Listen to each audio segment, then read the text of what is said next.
Timoteo TV preview of week 3. We got our last few games here, so let me get into it right away here, guys. You ready? I'm ready. You sound excited. Let's go. Right. Woo! I think they're ready. All right. So our other 4:30 game, Raiders versus Lions. Raiders 1-1, coming off a close win against the Vikings. Lions, man, I thought that first week maybe wake them up, and then the second week they got pounded, and we don't even. I mean, right now they're just a whole bunch of numbers right now. We don't even know their names. So put their names on the website, baby. I don't know who they are. So, but Chris, what do you got? Are the Lions going to get their first win ever in Timoteo this week? The Lions, I can say one thing about the Lions. They got some great fans, right? I mean, they got people supporting them because they need all the support they can get. Welcome to Timoteo. There's no team that comes into Timoteo that does anything good. So don't be discouraged. Keep hanging in. And one of the reasons why we put the War Room on the site is for teams like you. All right? If you stink at defense, go in there and watch the teams that are good. Find out what they're doing, how they're doing. Watch it in slow motion. Do what you need to do to get better. I think the Raiders, up to this point, I've been surprised at how poor they've been playing on offense. They've been doing enough to get by. I think this week they're going to look good offensively, but it's because it's the Lion factor. So that said, I think the Raiders are going to win this week, 33-6. All right, so you're pulling for the peace on that one. Yeah, peace. I got to go peace on that one. All right, Mach, what do you think? I mean, these Lions, they're new. I mean, 49ers just came in the league. They were 1-7. Last year, 49ers 7-1. Well, so they're built on that. I'm going to have to go with the Raiders on this one. Oh. How many hats does this guy have?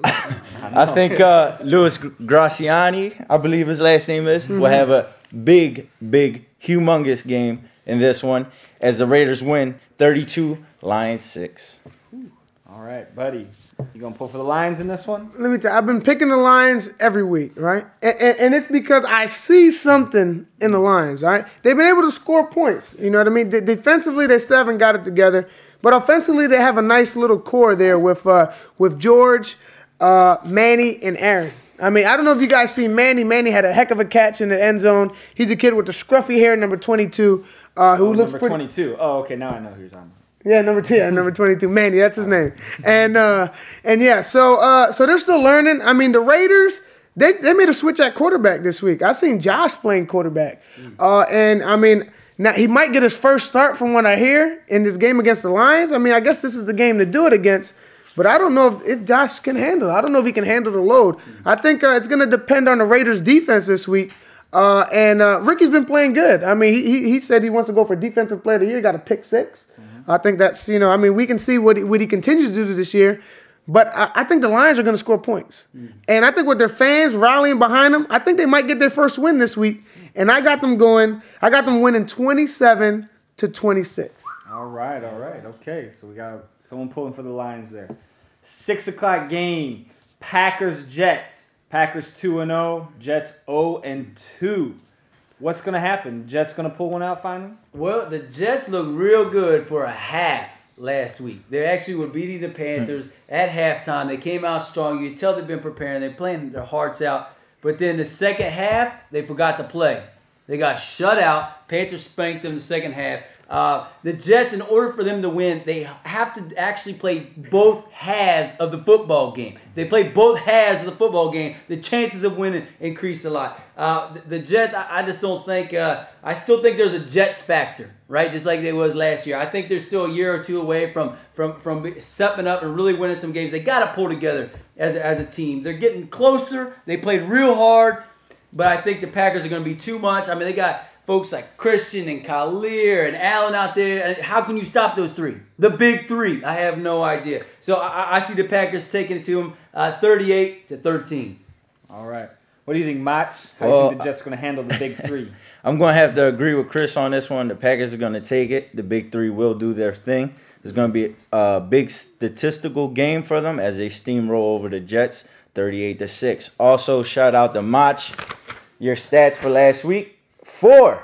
It would have been good if it was in every category, but it was only 4 receptions. No pads, no interceptions, no tackles. So if you're going to do videos, make sure you're winning first. They were beautiful catches. All right. Beautiful. They were that. Buddy, what do you have to say?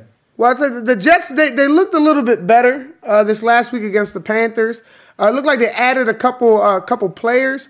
Mach, I mean, he's a little dump-off guy that they kind of handed to over there. I think he has to develop some moves, you know what I mean?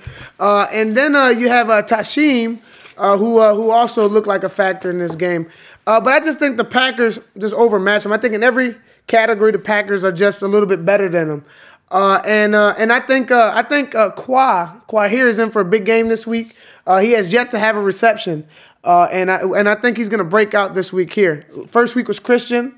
This last week was Khalil and Allen and Josh scoring his first touchdown. And I think this week, watch out for Quahir. And I got the Packers winning 32-13. Sorry, Jets. All right. Cool.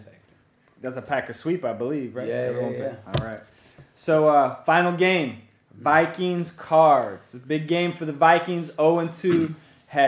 Both losses were close, just heartbreaking losses. You know, they got a solid squad there still, but just can't seem to get the victory. Cards coming off that tough defeat against the Ravens. Again, the Ravens that haunt them. Mm-hmm. Who's going to bounce back this week? Yeah, but the Vikings statistically are the best defense in the league. They lead the league in tackles. They're second in sacks, second in interceptions, but they have a hard time clicking offensively. The Cardinals, they're ticked. They let a game slip by, which could have huge playoff implications and seeding implications. I think this week, I don't know if RG4, RG5, RG6, or whoever's going to be quarterback. It doesn't matter. I think that the Cards overall are going to regroup, and I think they're going to be way too much, and they're going to expose the Viking defense for what it is. They're not as good. They have not faced the kind of defense that they're showing over there, or offenses that they're showing over there in the Justice Division, and I think it's going to be too much. I think the Cards are going to win 25-19. 25-19. All right.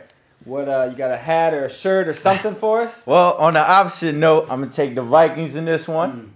I think the Vikings defense holds up, and they'll edge out a victory. Vikings 32, Cardinals 31. Ooh, close one. Buddy, what do you got to say? Man, the Vikings, like Chris said, defensively, they always play good. I mean, but when you have Giovanni leading your team in catches, G-Fence, whatever he calls himself, you got a problem, all right? That's a problem right there. Now, Chris Brown just came back last week, all right, and they tried to feed him the ball a little bit, but their quarterback play is still not where it needs to be. It's improved, but it's still not where it needs to be. The Cardinals, on the other hand, from what I heard, I got inside information that RG4 did not come to the game because Cornell thought he was not ready for that kind of competition yet. He didn't want to ruin the psyche of his quarterback. I got the text here. I'll show you guys later. But Cornell said that his quarterback is just not ready to play in that kind of competition. So he gave him the week off so he can build himself up again against the Vikings. And Heck, I don't know if you guys know, Heck has been doing a lot of itching this year. And he just constantly itches and itching. He's been scratching all the way. If he could just focus instead of scratching himself all day long and doing all this itching on offense, I think then, you got pictures of new cars and things like that. Focus on that offense. Heck, you could turn your season around. But I don't think he's going to do that. I mean, this guy, I don't know what's wrong with him. He's just scratching and scratching and scratching the whole time. In inappropriate places as well. Yeah. But really heck. irritates the refs, especially. Definitely. All the itching to the referees, cut it out. They don't want to see all this, all right? Now, in score, I got the Cardinals winning this game. No, I think RG4 bounces back from his week of in a hiatus, and I got them winning 34-18. All right. Well, if I tally things right here, we got Chris picking the Justice when going 4-2. 4-2, baby. Buddy picking the Peace going 4-2, and then Mach over here picking the Peace 5-1.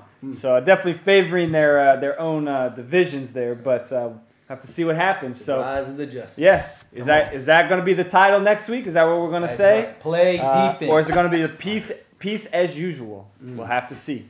So keep following us on our website, TimoteoFootball.com, Twitter at Timoteo Sports, and we'll see you out on the field.